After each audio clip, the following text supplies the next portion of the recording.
வணக்கம். இன்றைக்கி breakfast சீரிஸோட 16th recipe அரிசி உப்புமா செய்கிறத பார்க்கலாம். கடாயில் 1.5 டேபிள் ஸ்பூன் துவரம் பருப்பு, 1/2 டீஸ்பூன் மிளகு, 1/2 டீஸ்பூன் சீரகம் சேர்த்து ட்ரையாக ரோஸ்ட் பண்ணிக்கலாம்.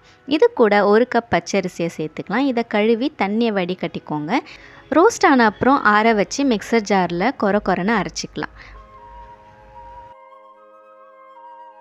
பவுடராக இல்லாமல் இந்தளவு அரைச்சா போதும்.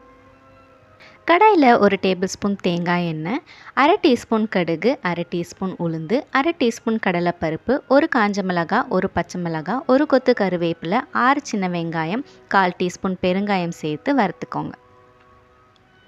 2 கப் தண்ணி, தேவையான அளவு உப்பு சேர்த்து மூடி போட்டு கொதிக்க வைங்க.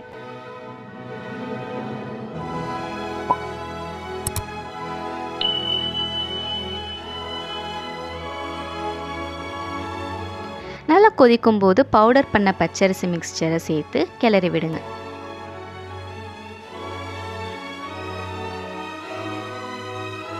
அரிசி வெந்ததுக்கப்புறம் கொத்தமல்லி தூவி இறக்குனா சுவையான அரிசி உப்புமா ரெடி. இந்த ரெசிபியை ட்ரை பண்ணி பாருங்கள். பிடிச்சிருந்தா லைக் பண்ண மறந்துடாதீங்க. இதே மாதிரி நிறைய வீடியோஸ்க்கு ஹோம் டேல்ஸ் சேனலை சப்ஸ்கிரைப் பண்ணுங்கள்.